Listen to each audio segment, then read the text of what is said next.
Curta o vídeo e se inscreva no canal. Audioteca ANCAP. Audioteca apresenta Teoria e História, Ludwig von Mises. Prefácio, por Murray Newton Rothbard.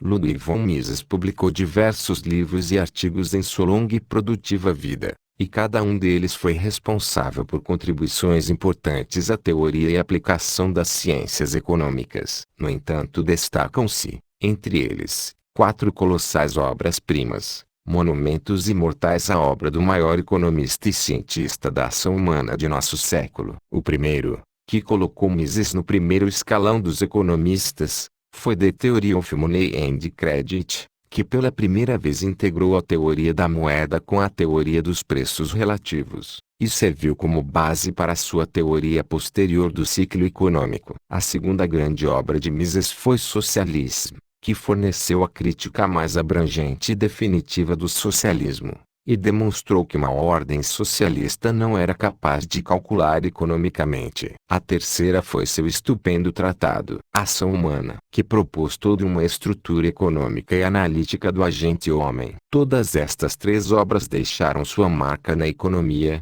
e fizeram parte do renascimento austríaco que floresceu nos Estados Unidos ao longo da última década. A quarta e última grande obra de Mises, no entanto, Teoria e História, teve um impacto notavelmente menor, e raramente foi citada, mesmo pelos jovens economistas do recente renascimento austríaco. Ela continua a ser a obra-prima mais negligenciada de Mises. E ainda assim é ela que apresenta o suporte filosófico e a elaboração da filosofia que forma as fundações de ação humana. É a grande obra metodológica de Mises, que explica a base da sua visão da economia, e apresenta críticas brilhantes a alternativas falaciosas, como o historicismo, o cientificismo e o materialismo dialético marxista. É possível inferir que, apesar de sua grande importância, Teoria e História não teria deixado sua marca porque, nesta época de cega especialização acadêmica,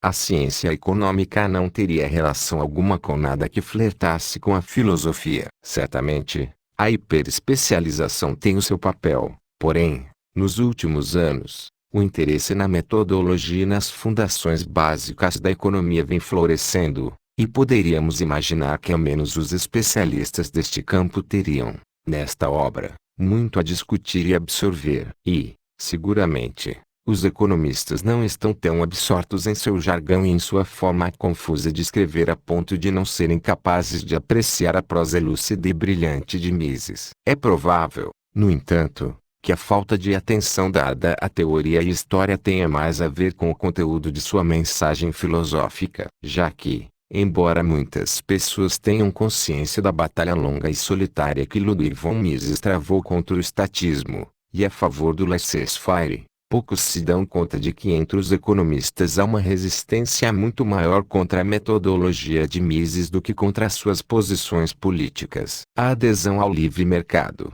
afinal, não é tão incomum, atualmente, entre os economistas, embora ela não ocorra com a consistência imperturbável de Mises. Mas poucos estão prontos a adotar o método distintivamente austríaco que Mises sistematizou e denominou de praxeologia. No cerne de Mises e da praxeologia está o conceito com o qual ele inicia, apropriadamente, Teoria e História, o dualismo metodológico, a percepção crucial de que os seres humanos devem ser considerados e analisados de uma maneira e com uma metodologia que difere radicalmente da análise das pedras, planetas, átomos ou moléculas. Por quê? Porque, pura e simplesmente, está na essência dos seres humanos o fato de que eles agem, de que eles têm metas e propósitos, e que tentam atingir estas metas. Pedras, átomos e planetas não têm metas ou preferências, logo, não escolhem entre diferentes meios de agir. Os átomos e planetas se movem, ou são movidos, não podem escolher, selecionar entre diferentes cursos de ação, ou mudar de ideia. Homens e mulheres podem. Logo, átomos e pedra podem ser investigados, seus percursos mapeados, e seus caminhos traçados e previstos, ao menos em princípio, até os mais diminutos detalhes quantitativos. Já as pessoas não. Todos os dias as pessoas aprendem, adotam novos valores e metas, e mudam de ideia. As pessoas não podem ser classificadas e previstas como podem ser os objetos desprovidos de mente que não têm a capacidade de aprender e escolher. E agora podemos ver por que a profissão da economia resistiu de maneira tão intensa à abordagem básica de Ludwig von Mises. Pois a ciência econômica, tal como outras ciências em nosso século, abraçou o mito daquilo que Mises se referia com desprezo e propriedade como cientificismo. A ideia de que a única abordagem verdadeiramente científica ao estudo do homem é imitar a abordagem das ciências físicas, em especial o seu ramo mais prestigioso, a física. Para se tornar verdadeiramente científica, como a física e as outras ciências naturais, portanto, a economia deve desprezar conceitos como propósitos, metas e aprendizado. Deve abandonar a mente humana e escrever apenas sobre meros eventos. Ela não pode falar sobre alguém mudar de ideia, porque ela deve sustentar que os eventos são previsíveis, uma vez que, nas palavras do lema original da Sociedade Econométrica, ciência é previsão. E para se tornar uma ciência séria ou real, a economia não deve tratar os indivíduos como criaturas únicas, cada qual com suas próprias metas e escolhas, mas como partes de dados, homogêneos e, por consequência, previsíveis. Um dos motivos pelo qual a teoria econômica ortodoxa sempre teve grande dificuldade com o conceito crucial de empreendedor é o fato de que cada empreendedor é claro e obviamente único,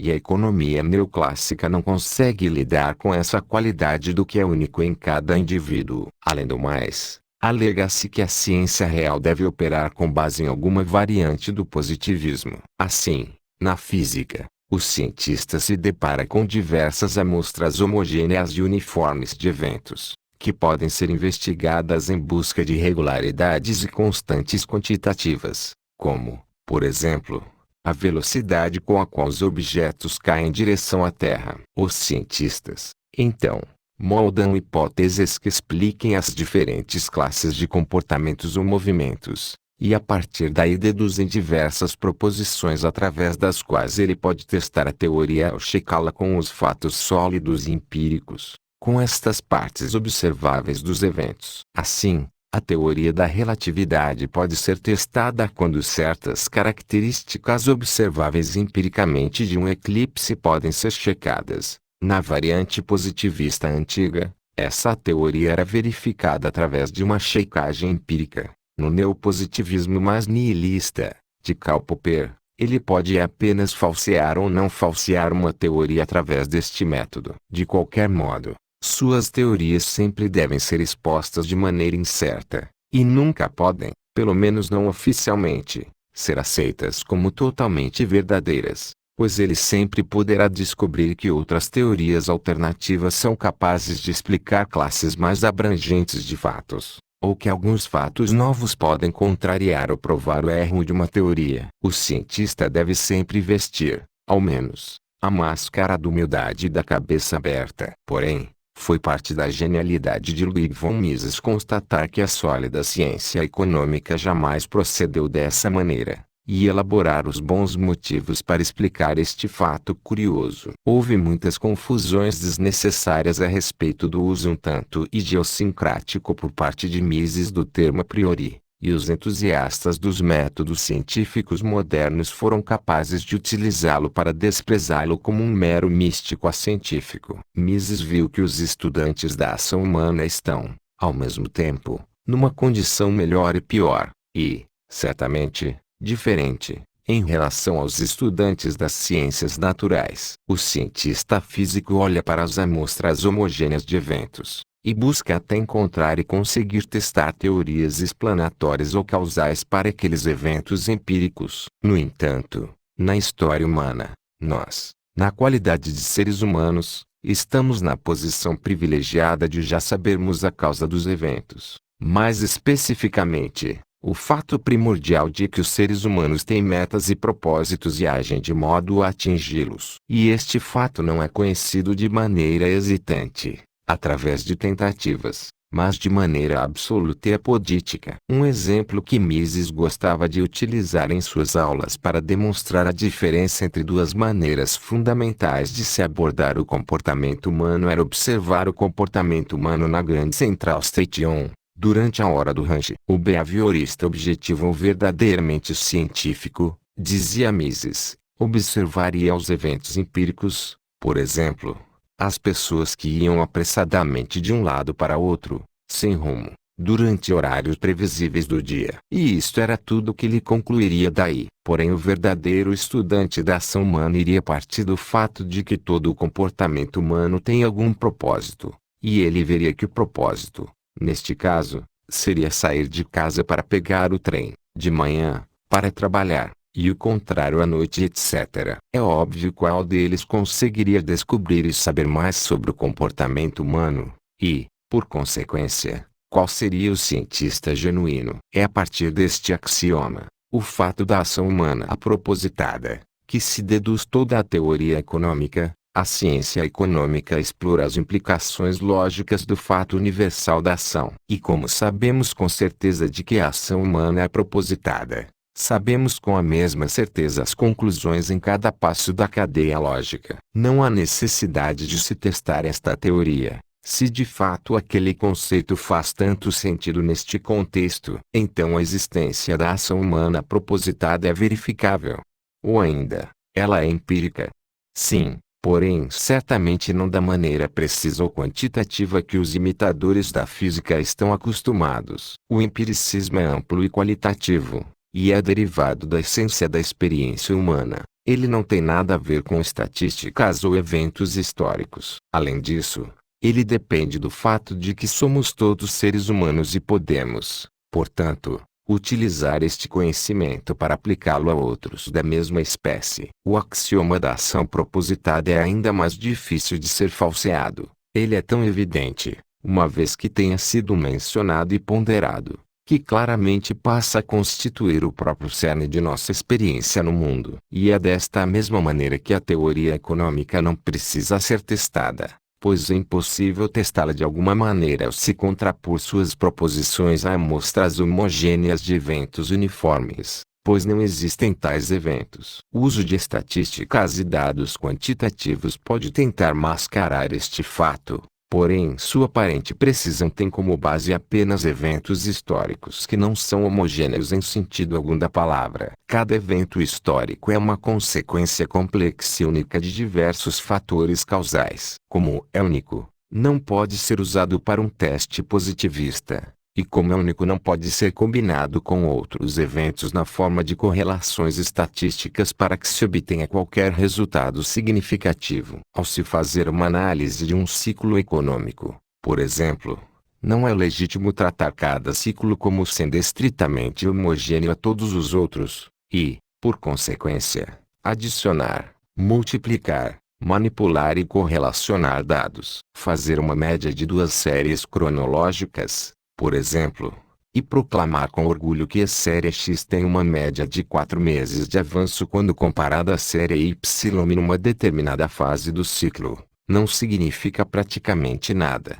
pois, nenhuma série cronológica pode sequer ter o lag de 4 meses, e os lags podem e deverão variar grandemente, e, a média de qualquer série passada não terá relevância aos dados do futuro, que terão suas próprias diferenças imprevisíveis em relação aos ciclos anteriores. Ao demolir a tentativa do uso de estatísticas para emoldurar ou testar teorias, Ludwig von Mises foi acusado de ser um teórico puro, sem interesse ou respeito pela história. Pelo contrário, e este é o tema central de teoria e história, são os positivistas e behavioristas que não têm respeito pelo fato histórico único. Ao tentar comprimir estes eventos históricos complexos no molde procrusteano dos movimentos de átomos ou planetas, nos assuntos humanos, o evento histórico complexo em si precisa ser explicado por diversas teorias, na maior quantidade de vezes possível,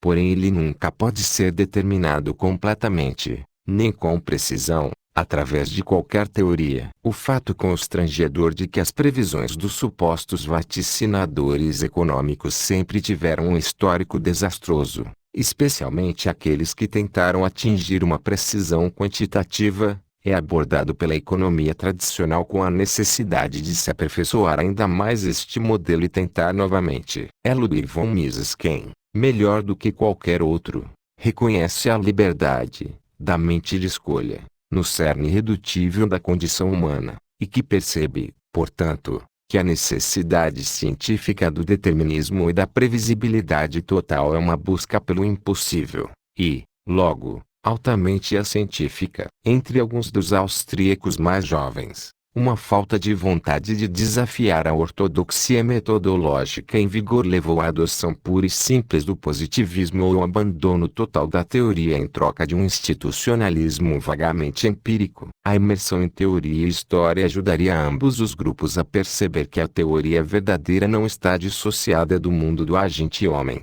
real, e que pode-se abandonar os mitos cientificistas ao mesmo tempo em que se usa o aparato da teoria dedutiva. A economia austríaca só experimentará um renascimento genuíno quando os economistas lerem e absorverem as lições vitais desta obra, infelizmente tão negligenciada. Sem a praxeologia nenhuma ciência econômica pode ser genuinamente austríaca ou genuinamente sólida. Introdução. Por Ludwig von Mises. 1. Dualismo metodológico.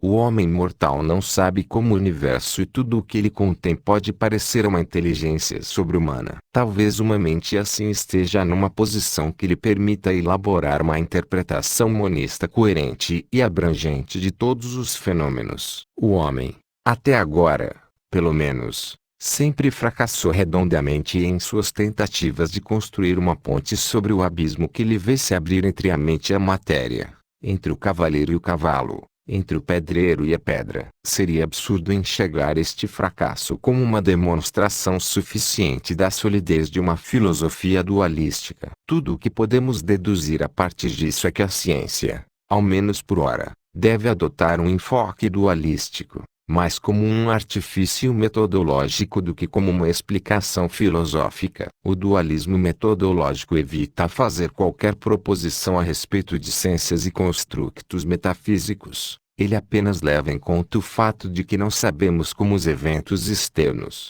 físicos, químicos e fisiológicos, afetam os pensamentos, ideias e julgamentos de valor humanos. Esta ignorância divide o reino do conhecimento em dois campos separados: o reino dos eventos externos, comumente chamado de natureza, e o reino do pensamento e da ação humana. Eras anteriores examinavam esta questão a partir de um ponto de vista moral ou religioso. O monismo materialista era rejeitado por ser incompatível com o dualismo cristão do Criador e da criação, e da alma imortal e do corpo mortal. O determinismo era rejeitado por ser incompatível com os princípios fundamentais da moralidade, assim como o Código Penal. A maior parte do que se aventava nessas controvérsias para apoiar os respectivos dogmas não teria importância nem relevância a partir do ponto de vista metodológico de nossos dias. Os deterministas fizeram pouco mais do que ficar repetindo sua tese,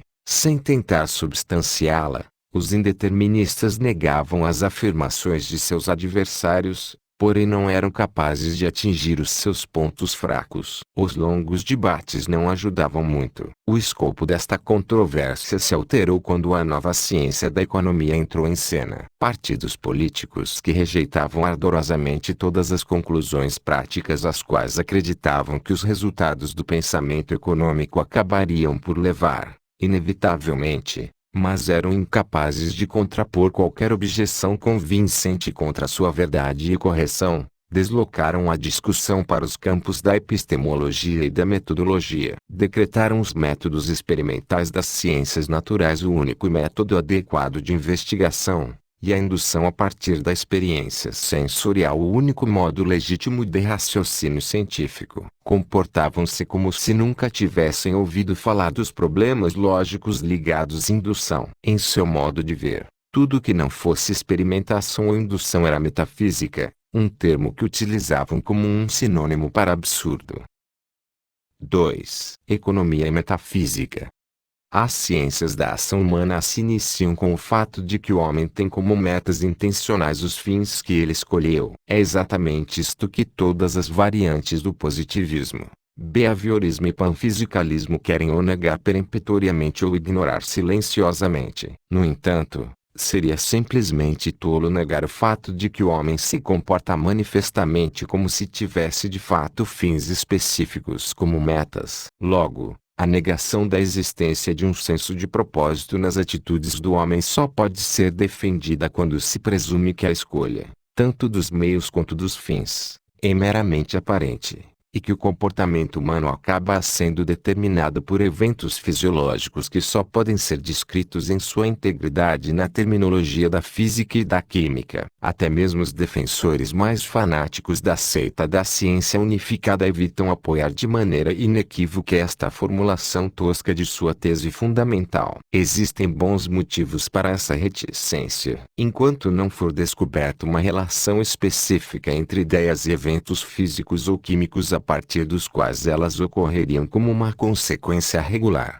a tese positivista permanece sendo um postulado epistemológico que não é derivado de uma experiência comprovada cientificamente, mas de uma visão de mundo metafísica. Os positivistas nos dizem que um dia surgirá uma nova disciplina científica que cumprirá suas promessas e descreverá nos mínimos detalhes os processos físicos e químicos que produzem ideias específicas no corpo do homem. Não discutamos hoje sobre estas questões futuras, mas é evidente que uma proposição metafísica como esta não pode, de maneira alguma, invalidar os resultados do raciocínio discursivo das ciências da ação humana. Por razões emotivas, os positivistas não gostam das conclusões que o homem que age deve, necessariamente, extrair dos ensinamentos da economia. Como não estão numa posição que lhes permite encontrar qualquer tipo de erro no raciocínio da economia ou nas inferências derivadas dele, eles recorrem a esquemas metafísicos para desacreditar as fundações epistemológicas e o enfoque metodológico da economia. Não há nada de pernicioso a respeito da metafísica. O homem não pode abrir mão dela. Os positivistas estão lamentavelmente equivocados ao empregar o termo metafísica como um sinônimo para algo absurdo ou sem sentido. Mas nenhuma proposição metafísica deve contradizer qualquer uma das descobertas do raciocínio discursivo. A metafísica não é uma ciência, e o apelo às noções metafísicas é vão no contexto de um exame lógico dos problemas científicos. Isso também se aplica à metafísica do positivismo, que seus defensores deram o nome de antimetafísica. 3. Regularidade e previsão.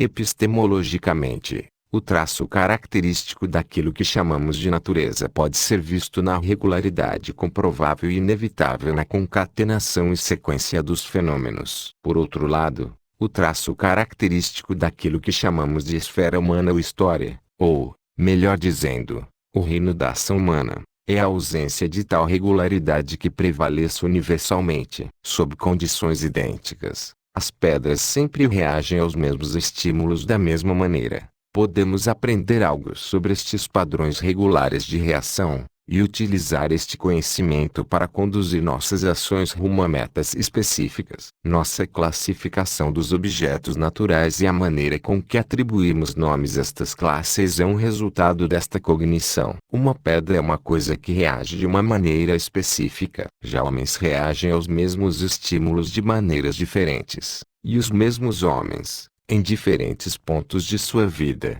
reagem de maneira diferente do que o fizeram em seu passado ou reagirão no futuro. É impossível agrupar os homens em classes cujos membros sempre reajam da mesma maneira. Isto não quer dizer que as ações humanas futuras sejam totalmente imprevisíveis. Elas podem ser antecipadas, de certa maneira e até certo ponto. No entanto, os métodos aplicados nestas antecipações, e o seu escopo, são totalmente diferentes, lógica e epistemologicamente, daqueles que são aplicados na antecipação dos eventos naturais, e de seu escopo.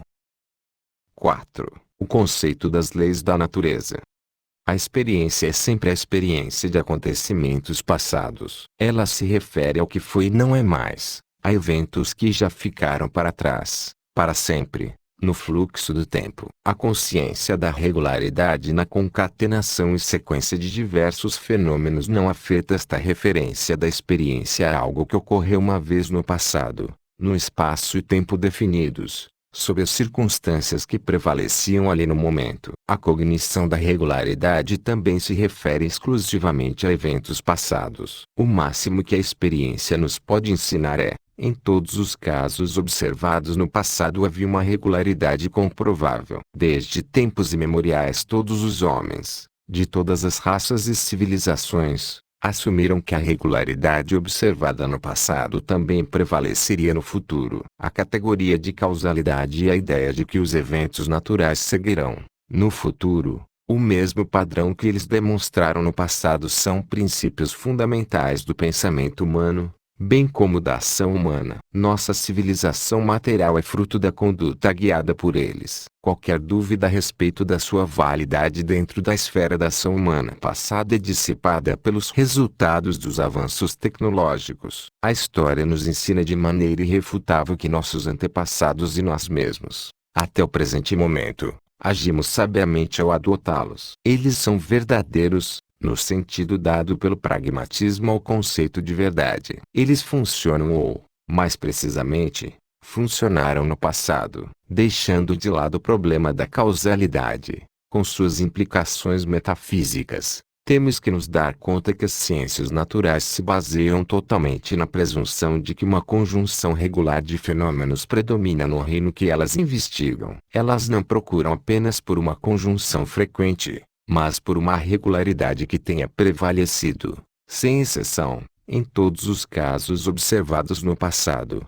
e que se espera que prevaleça da mesma maneira em todos os casos a serem observados no futuro. Quando apenas uma conjunção frequente é observada, como frequentemente ocorre na biologia, por exemplo, elas presumem que apenas a inadequação de nossos métodos investigativos nos está impedindo, temporariamente, de descobrir uma regularidade estrita. Os dois conceitos de conjunção invariável e conjunção frequente não devem ser confundidos. Ao se referir a uma conjunção invariável, as pessoas querem dizer que nenhum desvio do padrão regular, a lei, de conjunção foi observado, e que eles estão certos, na medida em que os homens podem estar certos sobre qualquer coisa, de que nenhum desvio é possível e poderá vir a ocorrer. A melhor ilustração da ideia da regularidade inexorável é fornecida pelo conceito dos milagres. Um evento milagroso é algo que simplesmente não pode acontecer no curso normal dos acontecimentos do mundo,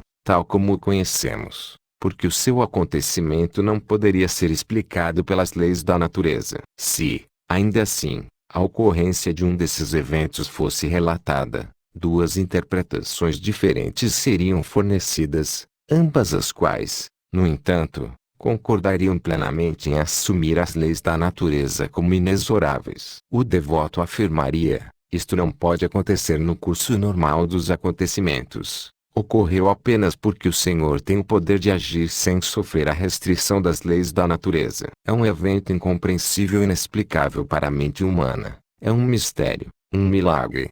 Já os racionalistas diriam: este evento não pode acontecer e, portanto, não aconteceu. Aqueles que o relataram são ou mentirosos ou foram vítimas de um engodo.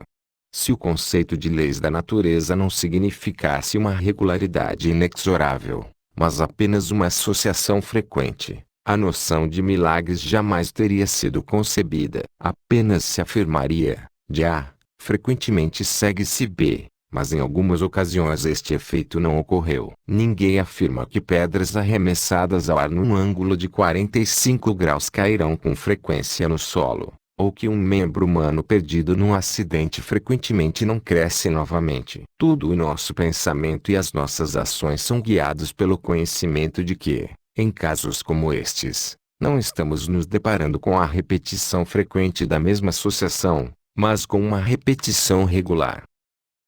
5. As limitações do conhecimento humano. O conhecimento humano é condicionado pelo poder da mente humana e pela extensão do âmbito no qual os objetos evocam sensações humanas. Talvez existam no universo coisas que os nossos sentidos não consigam perceber, e relações que nossas mentes não possam compreender. Também podem existir, fora da órbita do que chamamos de universo, outros sistemas de coisas sobre as quais não podemos aprender nada, pois, por ora, nenhum indício de sua existência consegue penetrar a nossa esfera de tal maneira que consiga modificar as nossas sensações. Pode ser, também, que a regularidade na conjunção de fenômenos naturais que temos observado não seja eterna, mas apenas passageira, que ela prevaleça apenas no estágio presente, que pode durar milhões de anos, da história do universo, e venha a ser um dia substituída por alguma outra forma de organização. Estes pensamentos, bem como pensamentos semelhantes, podem induzir num cientista escrupuloso a máxima cautela na formulação dos resultados de seus estudos. Convém ao cientista ser ainda mais contido ao lidar com as categorias a priori de causalidade e a regularidade na sequência de fenômenos naturais. As formas e categorias a priori do pensamento e raciocínio humano não podem ter suas origens identificadas em alguma coisa das quais elas pareceriam ser a conclusão logicamente necessária. É contraditório esperar que a lógica possa ter alguma serventia para demonstrar a correção ou a validade dos princípios fundamentais lógicos. Tudo o que se pode dizer sobre eles é que negar a sua correção ou validade parece ser absurdo, para a mente humana, e que o pensamento, guiado por eles, levou a maneiras bem-sucedidas de agir. O ceticismo de Hume foi a reação a um postulado de certeza absoluta que é eternamente inatingível para o homem. Aqueles religiosos que enxergavam que nada além da revelação pode fornecer a certeza perfeita ao homem estavam certos. A investigação científica não pode avançar além dos limites estipulados pela insuficiência dos sentidos do homem e a estreiteza de sua mente. Não é possível se fazer uma demonstração do princípio da causalidade e da inferência ampliativa da indução imperfeita. Só é possível se recorrer à afirmação, não menos indemonstrável, de que existe uma regularidade rígida na conjunção de todos os fenômenos naturais. Se não nos referirmos a esta uniformidade, todas as afirmações das ciências naturais parecerão generalizações apressadas. 6. Regularidade e escolha. O fato principal a respeito da ação humana é que não existe, em relação a ela, qualquer regularidade na conjunção de fenômenos. As ciências da ação humana não terem conseguido descobrir padrões específicos de estímulo-resposta não é uma falha sua. Aquilo que não existe não pode ser descoberto. Se não existisse regularidade na natureza, seria impossível afirmar qualquer coisa a respeito do comportamento de classes de objetos. Seria necessário estudar cada caso individualmente e combinar o que se aprendeu a respeito deles num único relato histórico. Para os propósitos da argumentação, presumamos que todas aquelas quantidades físicas que chamamos de constantes estejam, na realidade, em constante alteração, e apenas a deficiência de nossos métodos investigativos nos esteja impedindo de perceber estas mudanças lentas. Não nos damos conta delas porque não têm uma influência perceptível sobre nossas condições e não afetam de maneira significativa o resultado de nossas ações. Logo, pode-se dizer que estas quantidades, determinadas pelas ciências naturais experimentais, podem ser vistas como constantes, uma vez que permanecem inalteradas durante um período de tempo que excede em muito a época durante a qual planejamos fornecer esses dados. Mas não é permissível argumentar de maneira análoga quanto às quantidades que observamos no campo da ação humana. Estas quantidades são evidentemente variáveis. As mudanças que ocorrem nelas afetam claramente o resultado de nossas ações. Toda quantidade que podemos observar é um evento histórico. Um fato que não pode ser descrito integralmente sem que se especifique o tempo e o ponto geográfico. O econometrista é incapaz de refutar este fato, que destrói as fundações de seu raciocínio. Ele não tem como não admitir que não existem constantes comportamentais. Ainda assim, ele quer introduzir determinados números, escolhidos de maneira arbitrária com base num fato histórico, como constantes comportamentais desconhecidas. A única desculpa que apresenta para isso é que suas hipóteses estão apenas afirmando que estes números desconhecidos permanecem razoavelmente constantes ao longo de um período de anos. Agora, Se este período de suposta constância de um número definido ainda está perdurando, ou se já ocorreu uma mudança neste número, só pode ser determinado posteriormente. Em retrospecto pode ser possível, embora apenas em casos raros, declarar que ao longo de um período, provavelmente muito curto, de tempo uma proporção relativamente estável, que o econometrista opta por chamar de proporção razoavelmente constante, prevaleceu entre os valores numéricos de dois fatores. Isto, no entanto, é algo totalmente diferente das constantes da física e a afirmação de um fato histórico, não de uma constante a qual se pode recorrer em tentativas de se prever eventos futuros, deixando de lado, por ora, qualquer referência ao problema da vontade humana ou do livre-arbítrio. Podemos dizer, entidades não humanas reagem de acordo com padrões regulares. O homem escolhe primeiro fins últimos, e depois os meios para obtê-los. Estes atos de escolha são determinados por pensamentos e ideias sobre os quais, ao menos até o presente, as ciências naturais não sabem como nos dar qualquer informação. No tratamento matemático da física, a distinção entre constantes e variáveis faz sentido. Ela é essencial em todas as instâncias da computação tecnológica. Na economia não existem relações constantes entre várias magnitudes. Consequentemente, todos os dados apuráveis são variáveis, ou, o que acaba sendo a mesma coisa, dados históricos. Os economistas matemáticos reiteram que o problema da economia matemática está no fato de que existem apenas variáveis, e não constantes. É inútil se falar em variáveis quando não existem variáveis. 7. Meios e fins. Escolher é selecionar um entre dois ou mais modos de conduta e descartar os outros. Sempre que um ser humano se encontra numa situação em que se vê diante de diversos modos de comportamento mutuamente excludentes, ele escolhe. Assim, a vida implica uma sequência infindável de atos de escolha. A ação é a conduta guiada pelas escolhas. Os atos mentais que determinam o conteúdo de uma escolha se referem aos fins últimos ou aos meios para se obter os fins últimos. Os primeiros são chamados de julgamentos de valor. Os últimos são decisões técnicas, derivadas de proposições factuais. No sentido estrito do termo, o homem que age tem como meta apenas um único fim último: a obtenção de uma situação que lhe seja mais apropriada que as alternativas. Filósofos e economistas descrevem este fato inegável afirmando que o homem prefere o que lhe faz mais feliz àquilo que o faz menos feliz, que ele tem como meta a felicidade. A felicidade, no sentido puramente formal em que a teoria ética aplica o termo, é o único fim último.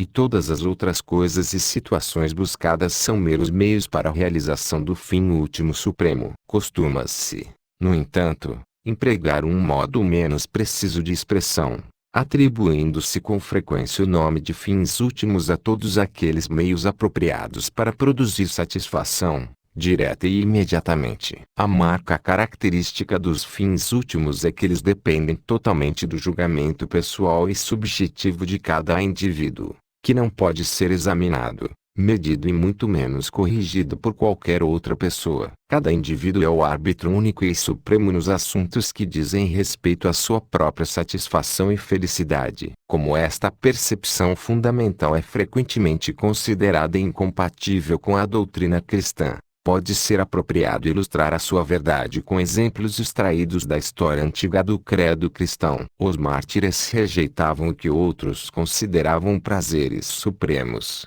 para conquistar a salvação e a felicidade eternas. Eles não davam ouvidos aos seus semelhantes, que, cheios de boas intenções, exortavam-nos a salvar suas próprias vidas curvando-se diante da estátua do imperador divino, mas optavam por morrer por sua causa, em vez de preservar suas vidas abrindo mão da felicidade eterna no paraíso. Que argumentos poderiam ser apresentados por um homem que quisesse dissuadir seu semelhante do martírio? Ele poderia tentar minar as fundações espirituais de sua fé na mensagem dos evangelhos e sua interpretação da igreja. Isto seria uma tentativa de abalar a confiança do cristão na eficácia de sua religião como um meio para a obtenção da salvação e da bem-aventurança. Se isto falhasse, qualquer outro argumento não serviria para nada, pois o que restava era a escolha entre dois fins últimos, a escolha entre a bem-aventurança eterna e a danação eterna. O martírio, então, parecia ser o meio para obter um fim que, na opinião do mártir, lhe asseguraria a felicidade suprema e eterna. Assim que as pessoas se atrevem a questionar e examinar um fim, elas deixam de vê-lo como um fim, e passam a considerá-lo como um meio para obter um fim ainda maior. O fim último está além de qualquer investigação racional. Todos os outros fins são apenas provisórios, se transformam em meios assim que são contrapostos a outros fins ou meios. Os meios são julgados e avaliados de acordo com a sua capacidade de produzir efeitos definidos. Enquanto os julgamentos de valor são pessoais, subjetivos e finais, os julgamentos a respeito dos meios são, essencialmente, inferências extraídas a partir de proposições factuais a respeito do poder dos meios em questão de produzir efeitos definidos. Existem discordâncias e debates entre os homens sobre o poder de um meio de produzir um efeito definido. Já para a avaliação dos fins últimos não existe qualquer padrão interpessoal disponível. A escolha dos meios é um problema técnico, por assim dizer, com o termo técnico sendo utilizado em seu sentido mais amplo. A escolha dos fins últimos é um assunto pessoal, subjetivo e individual. A escolha dos meios é um assunto que cabe à razão, e a escolha dos fins últimos à alma e à vontade.